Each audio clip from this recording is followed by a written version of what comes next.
Эфирде күндеме маалымат программасынын жыйынтыктоочу чыгарылышы студияда турган Затиева, саламатсыздарбы, бул чыгарылышта. Көпчүлүктүн коалициясын калыптандыруу татаалданууда. Эми бардык фракциялар альянска киргиси келүүдө. Эксперттер парламентте оппозиция сөзсүз болушу керектигин эскертүүдө. Үчөө сыркы болуп, бирөө майрамдык командировкада, дагы бирөө фестивалда. Калгандары катуу иштеп атышат. Кетип жаткан кабинеттин министрлери акыркы күндөрү эмне менен алек? Жогорку Нарын ГЭС каскадын куруу жакынкы убакта башталат. Гидроборборлорду долбоорлоо боюнча келишимге кол коюлду. Муну менен Ленгидрострой алектенет. Балет искусствосунун эл аралык фестивалы борбордун маданий жашоосун кооздойт. Бишкекке дүйнө жүзүнө таанылган бийчилер келишет.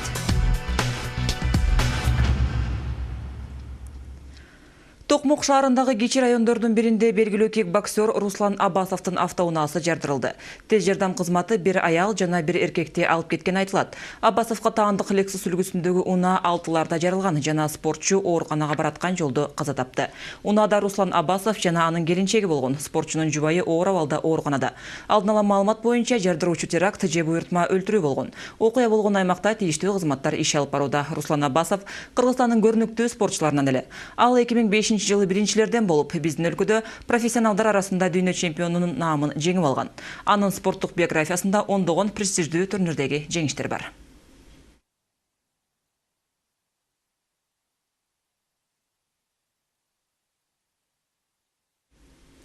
Жогорку кеңештин депутаттарына бүгүн мыйзам долбоорлорго добуш берүү процессин токтотууга туура келди. Буга себеп бир нече компьютерлердин иштен чыгуусу деп билдирет Акипресс агенттиги. Спикер Асылбек Жээнбеков парламент аппаратынын кызматкерлеринен көйгөйдү чечүүнү өтүнүп, бирок бир аз убакыт өткөн соң алар компьютерлердин өчүп калуу себебин билбери белгилүү болду. Төрага добуш берүүнү кийинки отурумга жылдырууну сунуштап, буга депутаттар макул болушту. Ал эми ага чейин эл өкүлдөрү салттуу ар кыл маселелер бөлүгүндө бир катар маселелерди көтөрүштү. Бул коалициялык көпчүлүктү жана жаңы өкмөттүн түзүмүн куруу процесстери, спорт жана маданият тармагындагы айрым жагдайлар жана башкалар. Жыйындан кененирээк парламенттик кабарчыбыз Самат Асипов. Коалицияны куруу процесстери 10 күн мурун эле башталганы менен анын жүрүшү, жыйынтыктары туурасында ушул учурга чейин ачык маалымат жок. Мына ушундан улам социал-демократ Данияр Тербишалиев сүйлөшүүлөр көшөгө артында жүрүп, коомчулукка толук маалымат жетпей жатат деп эсептейт. Айтымында лидерлер кандай талаптарды коюп, эмне жыйынтыкка келип жаткандыктары жөнүндө эч ким билбейт. Бул ар кандай ушак сөздөрдү туудуруп жатат. Эгерде жаңы түзүлгөн өкмөткө профессионал, билимдүү, таза, аброю кынтыксыз жаш жана демократиялык жаңы көз карашты адамдар келбесе, анда коомдо бийликке болгон нааразычылыктар күчөшү мүмкүн. Өкмөттүн отставкасы бул саясий оюн экенин баарыбызга далил болот. Айрым депутаттар көпчүлүктү жана жаңы өкмөттү түзүүдөгү жогорку кеңештин жоопкерчилигин эскертишти. Коомчулукта күмөн ой болбош үчүн премьер-министрди жумшак рейтинг жол менен тандоону сунушташты. Бул сунуш көбүнчө коалиция куруу мандатын алган КСДП фракциясына тиешелүү. Өкмөттү дайындап атканда каалап кетер элем ушул ар бир фракция колунан келсе өзүнүн кандидатураларын көрсөтүп, ошолордун арасынан эң мен деп кыйынын алып чыгып, премьерликке көрсөтүп, мягкий рейтинг кылып, ушу Кыргызстандын өнүгүү жолуна түшкөнгө бир чоң салым жумшасак деген ой пикир болуп турат да. Жыйындын ар кандай маселелер бөлүгүндө башка да депутаттар сын пикирлерин айтып калышты. Арнамызчы Кожобек Рыспаев парламент депутаттарынын балдары жөнсүз куугунтукка кабылышканын билдирди. Ал өлкөнүн спорт жана маданият тармагына жетиштүү көңүл бурулбай жатканын сындап, Дене тарбия жана спорт агенттигинин жетекчиси Мурат Саралиновду кызматынан бошотуу туура эмес болгонун белгиледи. Мындан сырткары депутат өзүнүн баласы тууралуу айтып, ал дүйнөлүк мелдештерде алдыңкы орундарга татыганы менен мамлекет анын тиешелүү стипендиясын бербей жатканына нааразы. Рыспаев депутаттардын тууган уруктарын, балдарын куугунтуктоону токтотууну талап кылды. Айтып коеюн, взрослый боюнча былтыр дүйнөлүк чемпионатка барып, 10-чу месттен алып келген менин уулум. Мына менде азыр положение турат. Экинчи категорияга кирет экен, 15 000 стипендия алыш керек болчу. Муну ким карайт? Ушинтип спортко мамиле кылсак, 5-6 биринчи номурдагы балдар бар. Дүйнө жүзүнө чемпионатка барып келип аткандар. Ошолордун результатын көрсөтүп сындырып атпайлыбы балдарды? Ал эми депутат Дамира Ниязалиева бүгүнкү билдирүүсүндө Кытай-Кыргыз биргелешкен Алтын кен ишканасы тууралуу сөйлөдү. Айтымында Кеминдин Ивановка айылында жайгашкан компания кендин тегерегинде уу калдыктарды сактоочу жай курганын жатат. Жергиликтүү тургундар бул экологияга кум төрдүкүнөн кем калбаган зыян алып келет деп тынчсызданышууда. Мындан сырткары мыйзамга ылайык жумушчулардын 90% жергиликтүү жашоочулардан эмес, каржы маселесинин ачык айкын эместиги жана салыктардын толук түшпөй жатканын айтып даттанышкан. Ал жерге андай жайдын салынышына жергиликтүү калк дагы, жергиликтүү кеңеш дагы каршы экен. Себеби ошол чың булак деп аталган булак суусунун үстүнө салынып калса, жаман заттар бууланып, жакын жердеги аймактарга абдан чоң зыян келтирет дейт. Анткени зыян заттар жан менен бирге түшөт деген коркунучу бар экен.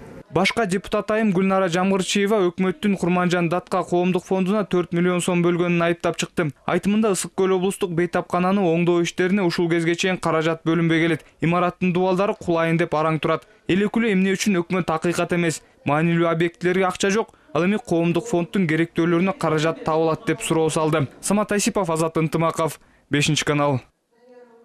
Болгон фракциянын баары тең көпчүлүктүн курамына кирүүгө даяр. Буга Конституция деле жол берет. Анткени баш мыйзамда сөзсүз эле оппозиция болсун деп жазылган эмес. Бирок саясий айдынга асар эсеп салгандар бардык фракциялардын альянска кирип алуусунун артында белгилүү коркунучтар болорун эскертишет. Акыркы убакта актуалдуулугу артып бараткан парламенттеги коалиция куруу маселеси тууралуу Айгерим Жаныкул кызы.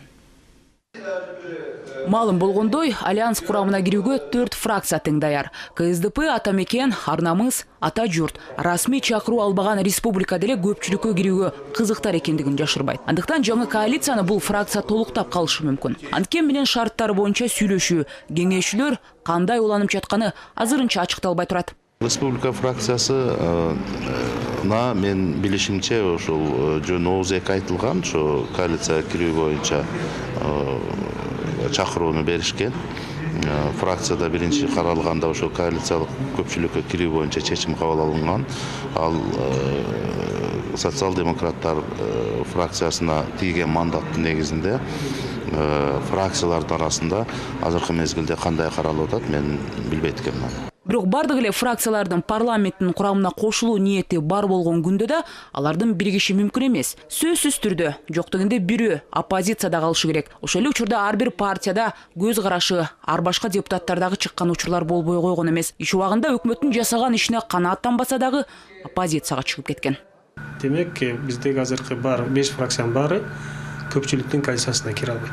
Албетте, бизде практикада болуп келатат, кээ бир депутаттар коалициялык макулдашууга өзүнүн ынанымы жок болсо, мен коалицияга кирбейм деп жарыялап, өздөрүнүн эркин депутат катары алып жүрүп атышат. Бирок алар эч качан мен фракциядан чыгам деп арыз бере элек да. Себеби Конституцияда эгерде ал фракциядан чыгам деп арыз берсе, автоматтык түрдө депутаттык мандатынан ажыраш керек. Анда аз практикада боло элек. Лемарганда депутаттык топтор болсо, болгону колдоо болушун билдире алышат. Тактап айтканда коалициялык макулдашуулар болуп атканда колдоочу тарап катары гана катыша алышат. Депутаттар өздөрү бир каалоосу боюнча кандай бир кызыкчылыктар боюнча топторго бириккен акысы бар. Бирок мен билишимче бул мыйзам Конституцияга ылайыктуулугу жөнүндө маселе азыр Жогорку соттун Конституциялык палатасында каралып атса керек.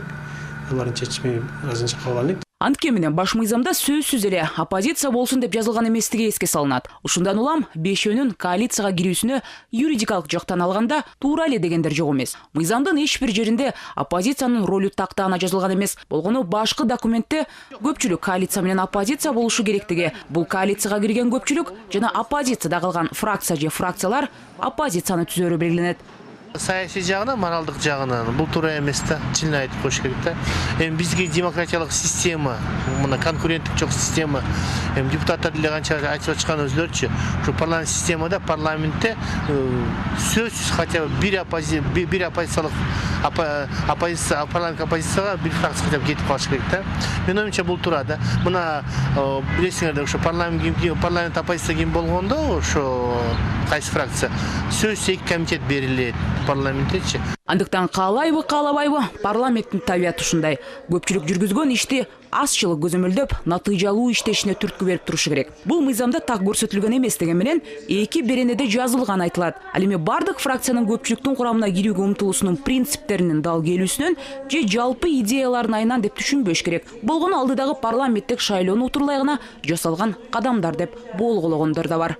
70-ші беренесінің 3-ші пункты бойынша Кыргызстанда 2 баягы коалиция болуш керек да, көпчүлүк коалиция, анан оппозициялык маанадагы азчылык коалиция болуш керек. Бул конституцияда ушундай жазылган. Демек, бүт бардык партиялар оптом эле баягы баарда кирип кетип, оппозицияга эч кимди калтырып койгонго болбойт, анткени баш мыйзам буга жол бербейт. Ошентсе дагы 5 фракция бириккенде деле катуу сындагандар, кемчиликти айтып тургандар, же фракцияда болуп туруп, коалицияга кошулбагандар дагы сөзсүз түрдө болоор айтылат. Муну буга чейинки тажрыйба деле көрсөткөн. Республика, ата журт, социал-демократтардын фракцияга биригип, коалиция болгону иштен эле өкмөттү сындаганы. Бирок канткен күндө да жогорку кеңештин ичинде оппозиция жоголсо, анда ордун парламент ичине кирбей калган саясий уюмдар көчөдөн ээлерин эксперттер эскертишет. Айгерим Жаныкул кызы, Кубанычбек Мамытов, 5 канал. Жаңы өкмөттү ким жетектейт? Келерки премьер-министрдин аты азыркы күнгө чейин негизги саясий суроо болуп калууда. Белгилей кетсем, бул кызматка мүмкүн делген талапкерлердин аты коалиция кулаган биринчи күндөн тартып эле атала баштаган. Бир жумадан соң бул тизме кандай болуп өзгөрдү? Кабарчыбыздын материалы. Бир жумадан соң премьерликке талапкерлердин тизмеси кеңейип эле калбастан, алардын ичинен жеңип чыгууга мүмкүнчүлүктөрү көбүрөөктөрдү атала баштады. Анын ичинен биринчи орунга азыр өкмөт башчынын милдетин аткарып жаткан Жомарт Оторбаевди коюуга болот. Мына ушул фигура жаңы өкмөттү жетектери коомчулукта көп айтылууда. Оторбаевди премьерлик кызматка ата мекен фракциясы көпчүлүк добуш менен көрсөткөн. Айтмакчы, учурда социалисттер өкмөт башчынын талапкерлигин сунуштаган парламенттеги жалгыз фракция. Президенттен коалиция куруу мандатын алган социал-демократтар бул жолу премьерликке талапкер көрсөтүүдөн карманышат. Андан мурдагы коалициялык көпчүлүк учурунда республика партиясынын лидерин жылдырганбыз. Анткени дал ушундай эле сүйлөшүүлөрдүн натыйжасы болчу эле. Анда дагы кылдан кыйкым табышкан. Сатыбалдиев жылдырганыбызда андан 5 бетер кылдан кыйкым табышкан. Ошондуктан биз өзүбүздүн партияларга ишенишибиз керек, биргелешип иштешибиз керек. Биз бул жолу өкмөт башчылыгына талапкер жылдырбайлы деп чечип атабыз. Өкмөт башчылыкка республикачылардын мурдагы лидери Өмүрбек Бабанов кайтып келиши да божомолдонууда. Фракция расмий сунуш жөнөтпөгөнү менен Бабановду талапкер катары көрсөтүүнү чечишкен. Бирок бир шарт менен: эгер көпчүлүк коалиция премьерди жумшак рейтинг аркылуу тандоого көнүшсө, өз лидеринин утуп чыгышынан көп күмөн санашпайт. Сатыбалдиевдин өкмөт деген 1 жыл деген 6 ай иштеп туруп, эчтеме элге мындай калтырган жок да тарыхтычы. Бабанов деген ошо эки 6 ай иштеп туруп эле, ошо 100 күнүндүк ишинде деген көрсөткөндө, момда реформа кыла алабыз депчи. Анан баары салыштырмалуу, мен бүгүн ойлойм, кыргыз эли көрүп турат баарын тенчи. Ошон үчүн депутаттарды байкап туруп, өз ыктыяры менен добушун берет деп ойлойм, ишенем. Ал эми тизмедеги жаңы аттарга Ата журт фракциясынан депутат Марат Султанов кошулган. Мурда каржы министри болуп иштеген жана ар намыстан Феликс Кулов бар. Мындан сырткары Бишкек мэри Кубанычбек Кулматов менен азыркы спикер Асылбек Жээнбековдун аттары аталган. Көпчүлүк саясатчылар Жээнбековду компромисстик вариант болот дешүүдө. Анын түштүктөн болгондугу аймактык күчтөрдү бириктирүүгө таасир этери айтылууда. Серепчилер да жыйынтыгында бул кызматка бийлик, оппозиция баштаган бардык саясий күчтөрдү канааттандыра турган фигура алып келерин божомолдоп жатышат. Бруталдык, мындай бир харизматик бир мына Бабановго көнүп калган. Биздин баягы философ Сатыбалдиевге көнгөн. Ошол эле Сарпашев бар. Ошол эле Акылбек Жапаровтар бар. Ушундай бир мындай элге таанымал, өздөрүнүн иши менен таанымал кишилер болсо, мына ошондо балким бир жакшы бир түртүп кетет элек да өзүбүздү. Бирок айрым фракциялар талап кылып жаткандай, бул жолу премьерди тандоодо жумшак рейтинг өткөрүлбөйт. Мындай сунуштан социал-демократтардын лидери принципиалдуу түрдө баш тарткан. Айтымында жумшак рейтинг буга чейинки коалицияларды куроодо колдонулуп, бирок ал тажрыйба деле жакшы жыйынтык берген эмес. Самат Асипов, Элдияр Бектемиров, 5 канал. Ал ортодо министрлердин милдетин аткаруучуларынын айрымдары саякатта, кээ бирлери ооруп жумуш ортолорунда эмес. Толук министр макамына ээ болбосо да, көпчүлүк тармак жетекчилери штаттык режимде иш алып барууда. Жаңы өкмөт келгиче азыркы министрлер кабинетинин мүчөлөрү эмне кылып жатышат жана жакынкы күндөрдөгү пландары туурасында Самат Качкынов. Министрлер кабинети учурда акыркы дем менен иштөөдө. Жаңы коалиция түзүлсө, кээ бири креслосунан ажырап, айрымдары ордуларында калышы мүмкүн. Бирок азырынча эч нерсе белгисиз. Министрлер милдет аткаруучу макамында дагы канча күн иш алып барышат, өзүлөрүнө да кызык. Баарыбыз ошол өзүбүздүн алдыбызга коюлган маселелер боюнча иштеп атабыз. Мына бүгүн биз 27 март эл аралык театр күнү. Ошол театр күнүн белгилөө боюнча дардыктар жүрүп атат. Театр күнүнө карата биз ошол театрда иштеген алдыңкы кызматкерлерибизди, артисттерибизди өзүбүздүн сыйлыктарыбыз менен сыйлайбыз. Бүгүн биз үчүн чоң майрам. Маданият министри майрамдап жүргөндө энергетика министри сумкасын асынып алып шашып жүрүптүр. Келерки кыштын камын көрүп, иштеп жатканын айтып, жакында чоң маалымат жыйын берем деп да белсенип алган. Анда кылган ишинин жыйынтыгы жана тармакта коррупция менен күрөшүүнүн жүрүшү тууралуу маалымат берет. Биздин энергосистемадагы коррупцияны жою боюнча атайын программа иштеп чыгып, ар бир багыттар боюнча каерде ошол урдалар болушу мүмкүн, болуп атат деген, анан кантип ошону чечебиз деген негизде программа иштелип чыгып, ушуну ишти азыр ишке ашырууну кызуу баштап атабыз. Жумуш токтобой эле кызуу жүрүүдө дейт экономика министрлигин жетектеген Темир Сариев дагы. Келечекке коюлган пландар өтө эле көп. 17-жылга чейинки өнүгүү стратегиясында каралган иш-чараларды ишке ашыруу аракеттери жүрүүдө. Тармак министринин милдетин аткаруучусунун айтымында баардыгы өз нугунда. Биринчи күнү, экинчи күнү комитеттерде болуп мыйзамдарды коргоп атабыз. Көчөгүндагы жогорку кеңешке барып иштеп келишти, баягы мыйзамдарыбызды өткөзүп атат. Чогулуштар болуп атат. Пландаштырылган жыйындар өтүп атат. Алдыбызда чоң максаттар бар. Тышкы иштер министринин милдетин аткаруучу болсо жакында Кыргызстандан учуп кеткени турат. Биротоло эмес, иш сапары менен эле. Ал ушул айдын аягы апрелдин башына болжонууда. Азырынча элчилерди кабыл алып, күн тартиби менен эле иштеп атат. Жакында Москва шаарында тышкы иштер министринин милдетин аткаруучу Эрлан Бекешин болсо жаңы министрдин иш сапары болот. Москвада ОДКБ менен СНГнын тышкы иштер министрлигинин кеңешинин жыйыны болот, жыйын өтөт. Ошол жерге иш сапары даярдалууда. Өзгөчө кырдаалдар министринин милдетин аткаруучу Кубатбек Боронов учурда саякаттап, Ооганстанда жүрөт. Нооруз майрамын белгилеп, министрликтен белгилегендей Боронов Кабулга кыргыз делегациясынан жалгыз кеткен. 2010 года с момента 2010 жылдан бери Нооруз Борбордук Азия өлкөлөрүндө эл аралык майрам катары таанылган. Быйыл Ооганстанда белгиленүүдө. Кубатбек Боронов өкмөттүн чечими менен ал майрамга катышууга кетти. Анын алкагында 3 мамлекеттин, тактап айтканда, Ооганстан, Казакстан жана Кыргызстандын өзгөчө кырдаалдар тармак жетекчилери жолугуш өткөрүштү. Анда тармактардын кызматташуусу тууралуу сөз болду. Учурда жумуш ордунда эмес жетекчилердин катарын билим министринин милдетин аткаруучу Канат Сыдыков жана транспорт министрлигин жетектеген Калыкбек Султановтар толуктайт. Экөө тең ооруп калышкан. Ошондой эле жаштар министринин милдетин аткаруучу Алиасбек Алымкулов дагы 3 күндөн бери сыркоолоп, кызматка чыга элегин аталган министрликтен маалымдашты. Самат Качканов, Иван Чижиков, 5 канал.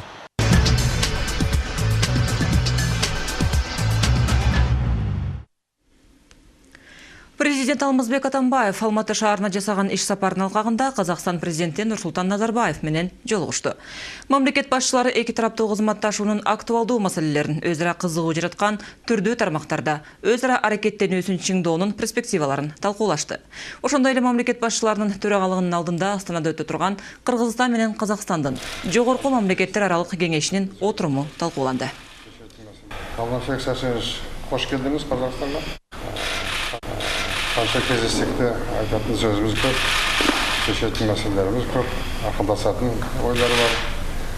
Мынадай болып жатқан жағдайда пікір алысып, бір-біріміздің ойларымызды біліп, екі елдің арасында болып жатқан әлеуметтік саяси ахуалды бір-бірімізге айтып тұрған дос мемлекеттің, бауыр мемлекеттің, бауыр елдің істейтін шаруасы солай болады. Қош келдіңіз. Біздің кездесуіміз екі елдің арасындағы бизнеске көмегін жасады. Мен қарап отырмын, 11 жылдан салыстырғанда товар оборот 40%-ке өсіп 1 миллиардтан асыпты. Қазақстанның осы жылдардың ішіндегі Қырғызстанға құйған инвестициясы да 1 миллиард доллардан асты. Бірақ алдымызда жасайтын шаруалар көп. Бәрін ақылдасамыз, келісеміз. Мемлекетаралық комиссия. Нурсултан абиш, мен үчүн дагы сиздин чакырууңуз, сиз менен көрүшүп, сүйлөшүү ар дайым өзүнчө эле бир чоң окуя. Мына Орто Азияда азыркы күндө алдыга чыккан, баарынан ашкан мамлекет бул Казакстан. Туруктук жагынан алсак, стабильность жагынан, экономика жагынан алсак, ынтымак жагынан алсак, биримдик жагынан алсак, бардык жагынан үлгү көрсөткөн Казакстан.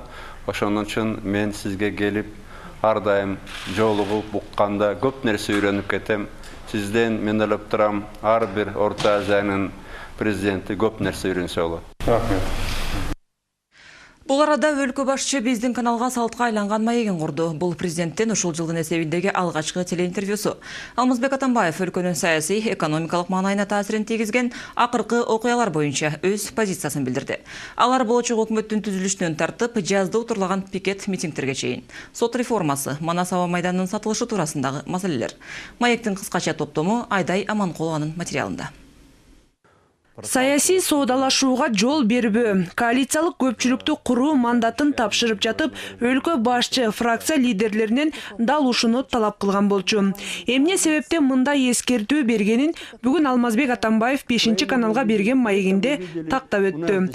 Башкы максат аткаруу бийлигине чынчыл иштеген, коррупцияга малынбаган адискөй адамдарды алып келүү. Знаете, еще когда формировалась первая коалиция, билесизби, биринчи коалиция куралганда фракциялар ортосундагы кызмат бөлүштүрүү схемасын ал кезде Өмүрбек Бабанов сунуштаган. Аны Ахматбек Келдибеков колдогон. Мен ошондо эле айткам, бул коррупцияга жол ачат деп. Себеби тилекке каршы айрым депутаттар пайда көрүүнүн жолдорун ойлоп табышты. Ачык эле айтып коеюн, айрым кызматтарга кээ бир фракциялар тендер жарыялашат. Андыктан бул тенденцияны токтотуш үчүн мен портфелдерди бөлүштүрбөгүлө деп талап кылдым. Болбосо бул жорук акыры аягы парламентаризмдин келечегине коркунуч туудурат. Депутаттар түшүнүш керек. Алардын жумушу тендер өткөрүп, жеке чөнтөктөрү үчүн кимдир бирөөнү кызматка жылдыруу эмес, мыйзам чыгаруу. Коомчулук арасында өкмөттү түзө албай парламент таркап кетиши мүмкүн деген кооптонуулар жок эмес. Президент пикиринде эл өкүлдөрү ага жеткирбейт. Жогорку кеңештин таркашына олуттуу негиз жок.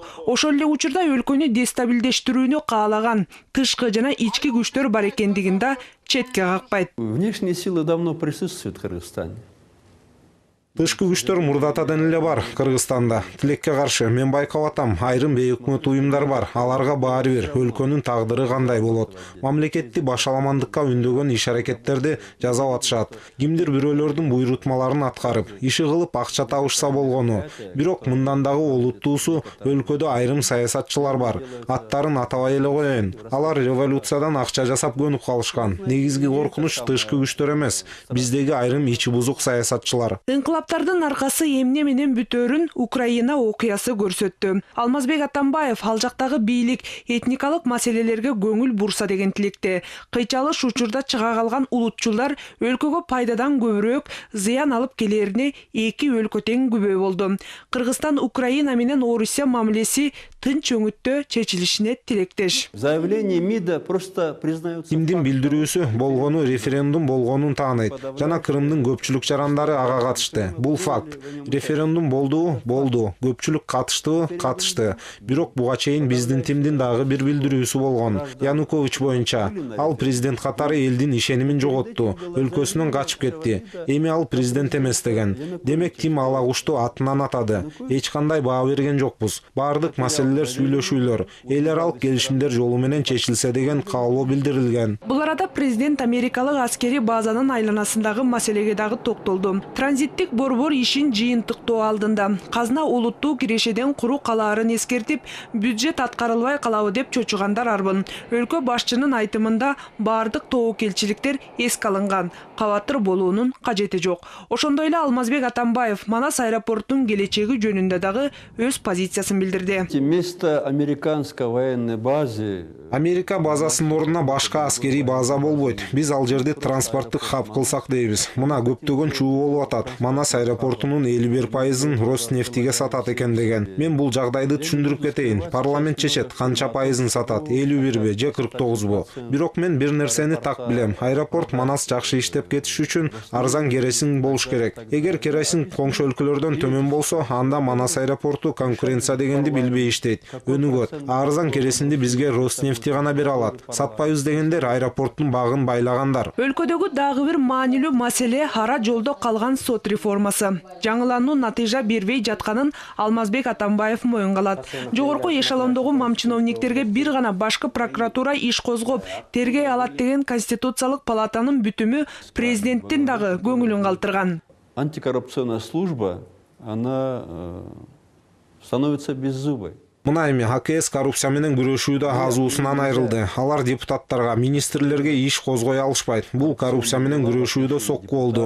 Бирок бул Конституциялык палатанын чечими. Арызданууга жатпайт. Аткарышыбыз керек жана аткарабыз. Азыр ойлонуштуруп жатабыз. АКС коррупция менен дагы кантип эффективдүү күрөшсө боло турганын. Бирок коркуткан бир нерсе, ошол эле Конституциялык палатадагы 9 адам дагы кандай чечимдерди кабыл алат дегенде. Балким келечекте Конституциядагы айрым беренелерди карап чыгууга туура келеттир. Эгер каралып калса, президенттин укугун кеңейтүү боюнча маселе эч качан жүрбөйт. Өлкөнүн кызыкчылыгын көздөгөн башка учурлар гана каралат. Баарына маалым болгондой, быйыл мамлекеттүүлүктү бекемдөө жылы.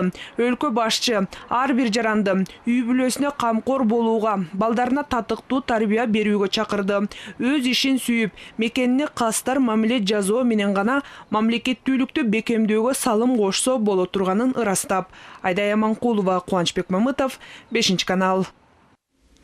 Русгидро, Ленгидропроект жана Жогорку Нарынгес каскадынын долбоорлоо келишимине кол коюшту. Бул туурасында компания сайтында маалымдалат. Бул 2014 жылы эле ГЭС каскадынын биринчи кезектеги негизги курулуштарын баштоого мүмкүндүк берет. Келишим Ленгидропроект тарабынан ГЭС каскадына зарыл инженердик инфраструктуралык долбоорлоо документациясын иштеп чыгууга шарт түзөт. Эске салсак, Жогорку Нарын каскадында курулуш боюнча даярдык иштери былтыр июнда башталган. Азыркы тапта зарыл инфраструктурасы менен курулушчулардын шаарчасы курулуп, бетон заводу ишке берилген.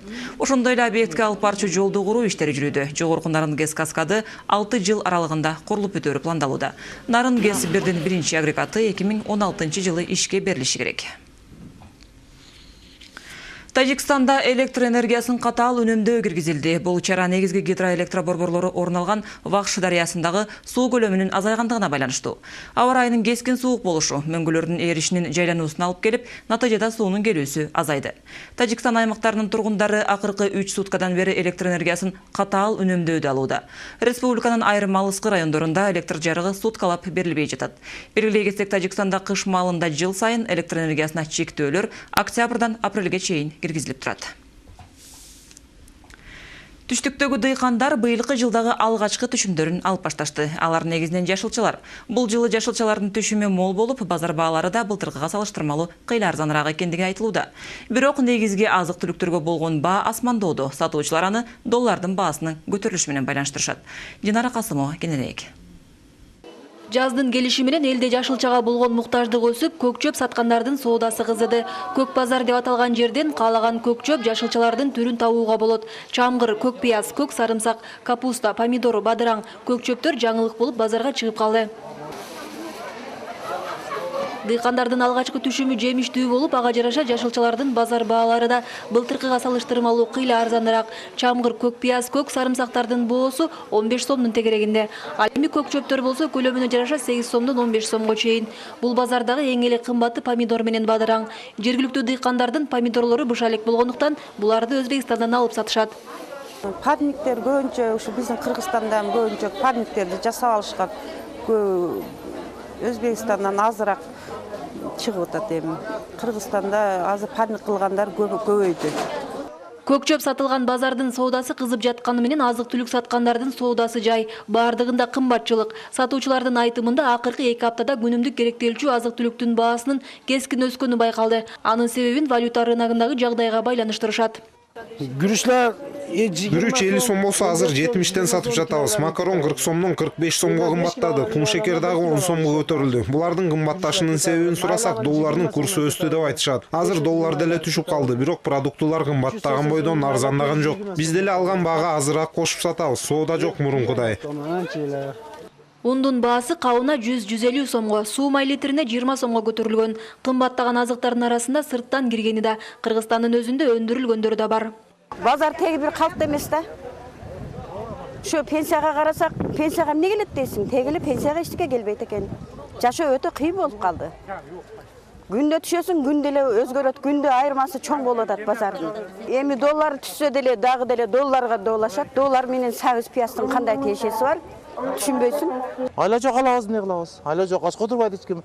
Баягы күндө келсе толобурга картошка, пияз, сабыз, булар картошка, сабыз 25 сом. 35 сом эми картошка. Баягы карапайым элге кыйын да. Ушак киши демебиз керек да. Un сабыз эм кымбат. Un шакар десеңер, шакар, кант кымбат. Кымбат азыр. ушуну карап кичине өкмөт демебиз керек да. Бирок импортко тиешеси жок товарларга да баанын жогорулоосу көпчүлүктү таң калтырат. Алсак өзүбүздө өндүрүлгөн картошканын наркы күн санап өсүүдө. Азыр килосу 30-35 сомдон. Кымбаттоого сатуучулардын жообу даяр. Жаздын келиши менен картошканын кору түгөнүп, баа көтөрүлгөн.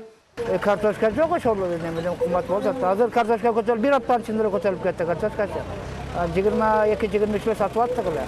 Азыр уже 30га чыкты. Базарлардагы туруксуздук качанга чейин уланары белгисиз. Кымбаттоолорду биринчи сезген карапайым калк азыр күнүмдүк керектөөлөрүн чектегендиги маалым. Сатуучулардын айтымында кымбатчылыктан базарга келген кардарлардын саны кыйла төмөндөдү. Динара Касымова, Талай Шабанов, 5-канал.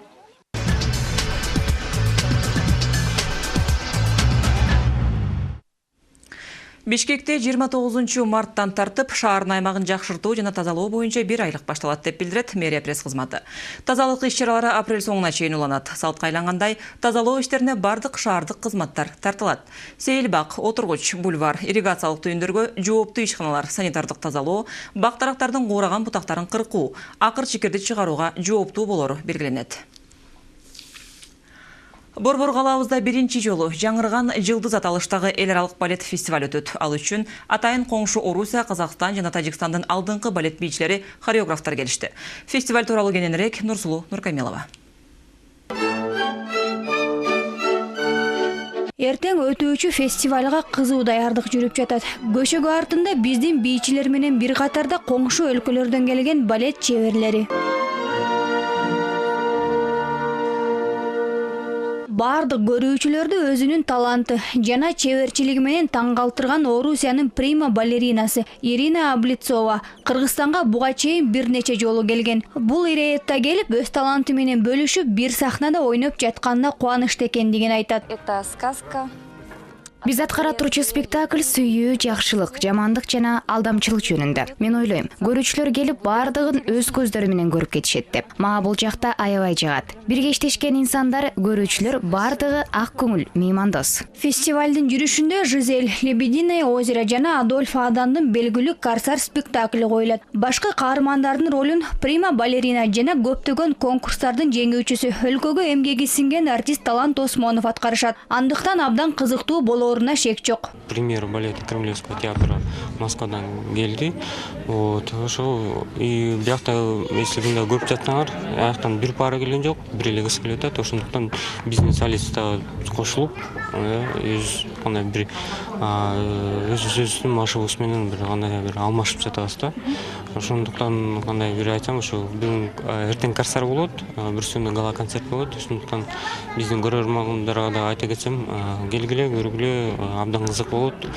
Программабыз абдан обширный. Эл аралык балет фестивали өлкөдө биринчи ирет өткөрүлүп жаткандыктан Орусия, Казакстан, Тажикстан жана бир нече чет өлкөлөрдүн балет бийчилери келишти. Өз тажрыйбалары менен бөлүшүп, көрүүчүлөргө мыкты маанай тартуулоо максатында. Ушул эле бир эле мезгилде ушунча артисттерди биздин сахнадан көрүү мүмкүнчүлүгү бул абдан сейрек кезигет. Мындай фестиваль болсо мурун мисалы үчүн 10 жылда, 20 жылда бир болуп келсе, биз мына быйыл Маданият жана туризм министрлиги ушул фестивалды уюштуруп өткөрүп атат. Мына бир эле мезгилде, бир эле сахнада, бир эле күнү ушунчалык ар кайсы өлкөлөрдөн келген артисттердин өнөрүн көргөн атат. Бул өзү чоң майрам менимче.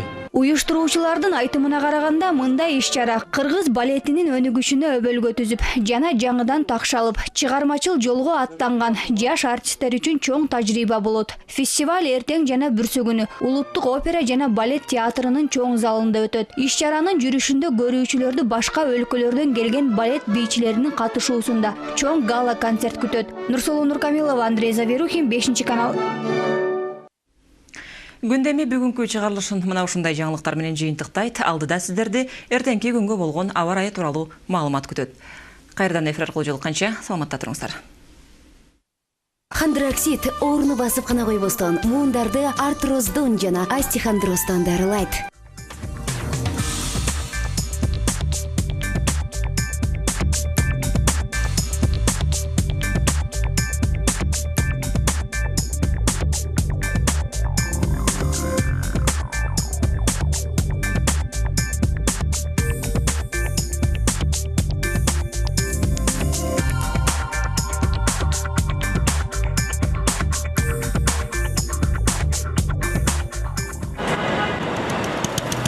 Улан шаарда жумуш кычап турганда, муундар ооруп, жаныңды койбой оорутса, достордон калып, өзүңдү өзүң кыйнала. Хондроксид ооруну басып гана койбостон, муундарды артроздон жана остеохондростон дарылайт. Аркаң ооруп чыдатпай, колу бутуң сыздатат. Дарыканадан Хондроксид муундарды келип дарылайт.